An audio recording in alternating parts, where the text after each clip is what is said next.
سیدہ زینب بنت خزیمہ رضی اللہ عنہا کے بعد باری آتی ہے ام المومنین سیدہ ام سلمہ رضی اللہ عنہا کے تذکرے کی۔ ماں باپ نے نام ہند رکھا، والد کا نام ابو امیہ تھا، جو مکے کے ایک مشہور فیاض اور مخیر بزرگ تھے۔ ان کی فیاضی اور سخاوت کا یہ عالم تھا کہ سفر میں جاتے تو پورے قافلے کے اخراجات خود برداشت کرتے۔ اسی بنا پر وہ ذات الراکب کے لقب سے ملقب تھے۔ سیدہ ام سلمہ رضی اللہ عنہا نے چونکہ ایک فراخ دل، وسیع حوصلہ اور فیاض باپ کے زیر سایہ تربیت پائی تھی، اس لیے وہ بھی انہی اوصاف سے متصف تھی۔ والدہ کا نام عاتقہ بنت عامر تھا۔ والد کا تعلق قریش کے مشہور خاندان بنو مخزوم سے تھا اور والدہ بنو فراس سے تھی۔ آپ کا پہلا نکاح عبداللہ بن عبد الاسد سے ہوا، جو ابو سلمہ کے نام سے معروف تھے۔ ام سلمہ کے چچا زاد اور نبی کریم صلی اللہ علیہ وسلم کے رضائی بھائی تھے۔ ان دونوں میاں بیوی کا شمار ان خوش بخت حضرات میں ہوتا ہے جو اسلام کے دور اول ہی میں نعمت اسلام سے بہرہ مند ہو گئے تھے۔ ابو سلمہ رضی اللہ عنہ سے سیدہ ام سلمہ کے ہاں سلمہ، عمر، درہ اور زینب پیدا ہوئے۔ ان دونوں نے مکہ سے حبشہ کی طرف ہجرت کا بھی شرف حاصل کیا تھا۔ حبشہ میں کچھ مدت قیام کے بعد دونوں واپس مکے آ گئے، پھر مکے سے مدینے کی طرف ہجرت کی۔ کہتے ہیں کہ یہ پہلی خاتون ہیں جو مکے سے ہجرت کر کے مدینے آئیں۔ ابو سلمہ جب حبشہ سے واپس مکے آئے تو مشرکین نے پھر ان پر ظلم ڈھایا، اس لیے انہوں نے مدینے کا رخ کیا۔ ام سلمہ رضی اللہ عنہا کا ہجرت مدینہ کا واقعہ بڑا دردناک ہے۔ خود ہی بیان کرتی ہیں کہ اپنے شوہر ابو سلمہ کے ساتھ ہجرت کا ارادہ کیا۔ ان کا کم عمر لڑکا سلمہ بھی ساتھ تھا۔ ام سلمہ کے گھر والے رکاوٹ بن گئے اور بولے، تم اکیلے مدینے جا سکتے ہو لیکن ہماری بیٹی کو ساتھ نہیں لے جا سکتے۔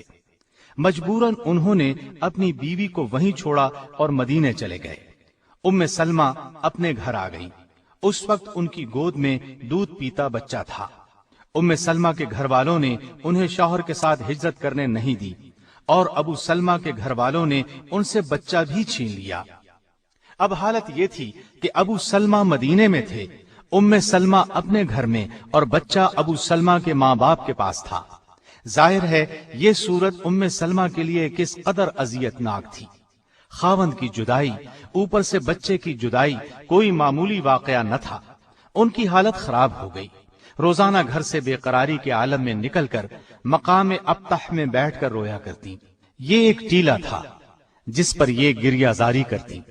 عرصے تک یہی کیفیت رہی مگر کسی کو ذرا ترس نہ آیا۔ آخر ان کے خاندان کے ایک شخص نے انہیں روتا دیکھا تو اس کا دل بھر آیا۔ ام سلمہ رضی اللہ عنہا کے لیے رحم کے جذبات ابھر آئے۔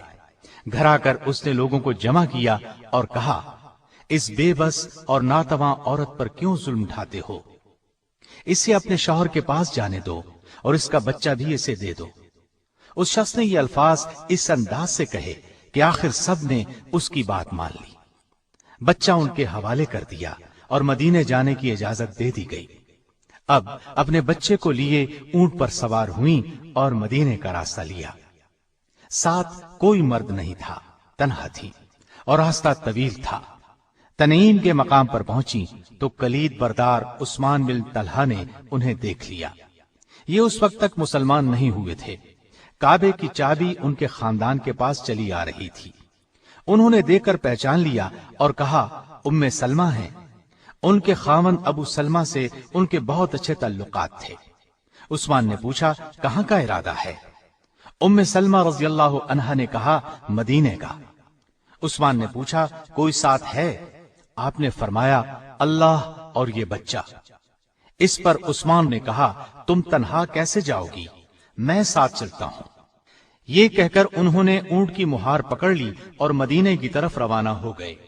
سیدہ ام سلمہ رضی اللہ عنہا بیان کرتی ہیں کہ عثمان راستے میں کہیں ٹھہرتے تو اونٹ کو بٹھا کر خود دور کسی درخت کے نیچے چلے جاتے اور میں نیچے اتر جاتی۔ روانگی کا وقت ہوتا تو اونٹ پر کجاوا رکھ کر خود دور ہٹ جاتے اور مجھ سے کہتے، سوار ہو جائیں۔ ام سلمہ کہتی ہیں، میں نے عثمان کو بہت ہی حیا والا، انتہائی تقوی شعار اور پیکر شرافت پایا۔ میں نے کسی شخص کو اس سے زیادہ شریف النفس نہیں دیکھا۔ مختلف منازل پر قیام کرتے آخر وہ مجھے مدینے تک لے آئے۔ جب قباء کی آبادی پر نظر پڑی تو کہنے لگے، اب آپ اپنے شوہر کے پاس چلی جائیں، وہ یہیں ٹھہرے ہوئے ہیں۔ ام سلمہ رضی اللہ عنہا ادھر روانہ ہوئیں اور عثمان بن طلحہ رضی اللہ عنہ نے مکے کی راہ لی۔ اب ام سلمہ رضی اللہ عنہا اپنے شوہر کے ساتھ مدینے میں زندگی کے دن گزارنے لگی۔ وہ بہت خوش تھے۔ 2 ہجری میں بدر کا معرکہ ہوا، پھر احد کی لڑائی پیش آئی۔ ابو سلمہ رضی اللہ عنہ نے دونوں میں بھرپور حصہ لیا۔ احد کی لڑائی میں زخمی ہو گئے۔ یہ زخم اتنے شدید تھے کہ جمادی الاخری 4 ہجری میں زخموں کی شدت اور تکلیف سے اپنے خالق حقیقی سے جا ملے۔ رسول اللہ صلی اللہ علیہ وسلم کو وفات کی خبر پہنچی تو تعزیت کے لیے تشریف لائے۔ گھر میں کوہرام بپا تھا۔ سیدہ ام سلمہ رضی اللہ عنہا انتہائی غمزدہ تھیں۔ ان کو تسلی دی اور صبر کی تلقین کی۔ وفات کے وقت سیدنا ابو سلمہ کی آنکھیں کھلی رہ گئی تھیں۔ آپ صلی اللہ علیہ وسلم نے اپنے دست مبارک سے ان کی آنکھیں بند کی۔ اس موقع پر آپ صلی اللہ علیہ وسلم نے فرمایا، انسان کی روح جس وقت قبض کی جاتی ہے تو اس کی دونوں آنکھیں اس کو دیکھنے کے لیے کھلی رہ جاتی ہیں۔ اس کے بعد آپ صلی اللہ علیہ وسلم نے ان کی نماز جنازہ پڑھائی۔ مسلم کی روایت میں اس طرح ہے کہ ام سلمہ کہتی ہیں، جب میں چیخی چلائی تو رسول اللہ صلی اللہ علیہ وسلم نے فرمایا، کیا تم شیطان کو اس گھر میں داخل کرنا چاہتی ہو جس گھر سے اللہ نے اس کو نکال دیا ہے؟ آپ صلی اللہ علیہ وسلم کے ان الفاظ کے بعد میں نے منہ سے آواز نہیں نکالی۔ ابو سلمہ رضی اللہ عنہ کی وفات کے بعد جب عدت گزر گئی تو سیدنا ابو بکر صدیق رضی اللہ عنہ نے ام سلمہ رضی اللہ عنہا کو نکاح کا پیغام دیا، لیکن سیدہ نے انکار کر دیا۔ اس کے بعد سیدنا عمر رضی اللہ عنہ نبی کریم صلی اللہ علیہ وسلم کا پیغام لے کر آئے تو انہوں نے فرمایا، میرے چند عذر ہیں۔ میں ایک غیور عورت ہوں، عیالدار ہوں۔ تیسری بات یہ ہے کہ میری عمر زیادہ ہے۔ آپ صلی اللہ علیہ وسلم کو ان کے یہ عذر بتائے گئے۔ آپ صلی اللہ علیہ وسلم نے ان سب باتوں کو منظور فرما لیا۔ آپ کا نکاح شوال 4 ہجری کے آخری دنوں میں ہوا۔ سیدہ ام سلمہ رضی اللہ عنہا بڑی بہادر، عاقل و فہیم اور اصابت رائے کی مالک تھی۔ جب نبی کریم صلی اللہ علیہ وسلم گھر تشریف لاتے تو شرم و حیا کی وجہ سے اپنی لڑکی زینب کو گود میں بٹھا لیتی، لیکن پھر آہستہ آہستہ گھل مل گئیں۔ ام سلمہ رضی اللہ عنہا نبی کریم صلی اللہ علیہ وسلم کے آرام و آسائش کا بہت خیال رکھتی تھی۔ ان کے ایک غلام تھے، سفینہ نام تھا۔ آپ نے انہیں اس شرط پر آزاد کر دیا کہ جب تک رسول اللہ صلی اللہ علیہ وسلم زندہ ہیں ان کی خدمت کرتے رہو گے۔ سیدہ ام سلمہ رضی اللہ عنہا 4 ہجری میں حرم نبوی میں داخل ہوئیں۔ اس کے بعد پوری زندگی نبی کریم صلی اللہ علیہ وسلم کے ساتھ رہی۔ صلح حدیبیہ کے موقع پر سیدہ ام سلمہ رسول اللہ صلی اللہ علیہ وسلم کے ساتھ تھی۔ صلح حدیبیہ کی شرائط مسلمانوں کو منظور نہ تھی، اس وجہ سے تمام مسلمان غمگین تھے۔ آپ صلی اللہ علیہ وسلم نے صحابہ کو 3 دفعہ قربانی کرنے کا حکم دیا، لیکن رنج اور غم کی وجہ سے کوئی صحابی قربانی کرنے کے لیے نہ اٹھا۔ آپ صلی اللہ علیہ وسلم یہ دیکھ کر غمگین ہوئے اور سیدہ ام سلمہ رضی اللہ عنہا کے خیمے میں تشریف لے گئے۔ آپ صلی اللہ علیہ وسلم نے شکایت کے لہجے میں انہیں ساری بات بتائی۔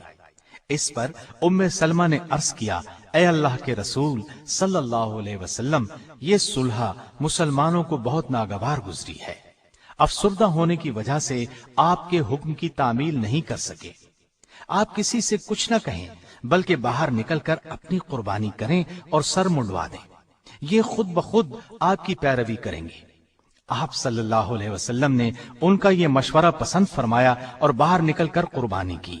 نبی کریم صلی اللہ علیہ وسلم کا قربانی کرنا تھا کہ سبھی نے قربانی شروع کر دی اور سر منڈوا کر احرام اتار دیے۔ اس واقعے سے معلوم ہوتا ہے کہ آپ رائے دینے میں ماہر تھیں، لوگوں کی فطرت شناسی میں انہیں کمال حاصل تھا۔ سیدہ ام سلمہ رضی اللہ عنہا کی وفات کب ہوئی اس میں اختلاف ہے۔ صحیح بات یہ معلوم ہوتی ہے کہ 63 ہجری میں جس سال حرہ کا واقعہ پیش آیا 84 برس کی عمر میں وفات پائی۔ سیدنا ابو ہریرہ رضی اللہ عنہ نے نماز جنازہ پڑھائی اور بقیع الغرقد یعنی جنت البقیع میں دفن کیا گیا۔ نبی اکرم صلی اللہ علیہ وسلم سے آپ کی کوئی اولاد نہیں تھی، ساری اولاد پہلے شوہر ابو سلمہ رضی اللہ عنہ سے ہوئی تھی۔ ام سلمہ حسن و جمال میں یکتائے زمانہ تھی، بال نہایت گھنے تھے، آپ بہت فضائل کی مالک تھیں۔ علم کے لحاظ سے اگرچہ سبھی ازواج مطہرات کا درجہ بلند ہے، لیکن سیدہ عائشہ رضی اللہ عنہا اور سیدہ ام سلمہ رضی اللہ عنہا کا تو ان میں جواب نہیں تھا۔ لوگ مسائل ان سے پوچھتے تھے۔ سیدنا ابو ہریرہ رضی اللہ عنہ اور سیدنا عبداللہ بن عباس رضی اللہ عنہ جیسے عالم فاضل ان سے مسائل پوچھتے تھے۔ تابعین کا ایک بہت بڑا گروہ ان سے علم حاصل کرتا رہا۔ قرآن مجید نبی کریم صلی اللہ علیہ وسلم کی طرز اور لہجے میں پڑھتی تھی۔ ایک مرتبہ کسی نے سوال کیا، نبی اکرم صلی اللہ علیہ وسلم کس طرح تلاوت کیا کرتے تھے؟ سیدہ نے فرمایا، ایک ایک آیت الگ الگ پڑھتے تھے، پھر خود اس طرح پڑھ کر سنایا۔ حدیث کے میدان میں بھی آپ کا خاص مقام تھا۔ سیدہ عائشہ رضی اللہ عنہا کے سوا اس فن میں ان کے مقابلے کا کوئی نہیں تھا۔ 387 احادیث روایت کی، حدیث سننے کا بہت شوق تھا۔ ایک روز بال گندوا رہی تھی کہ نبی کریم صلی اللہ علیہ وسلم خطبہ دینے کے لیے ممبر پر تشریف فرما ہوئے اور زبان مبارک سے ایھا الناس، اے لوگو کا لفظ نکلا۔ اسی وقت مشاطہ سے فرمایا، بال یوں ہی باندھ دو۔ اس نے کہا، اتنی بھی کیا جلدی ہے، ابھی تو آپ صلی اللہ علیہ وسلم کی زبان سے ایھا الناس ہی کا لفظ نکلا ہے۔ آپ نے فرمایا، کیا خوب، کیا ہم آدمیوں میں شامل نہیں؟ اس کے بعد خود بال باندھ کر اٹھ کھڑی ہوئیں اور پورا خطبہ کھڑے ہو کر سنا۔ آپ سے جن لوگوں نے علم حدیث حاصل کیا ان کی بہت بڑی جماعت ہے۔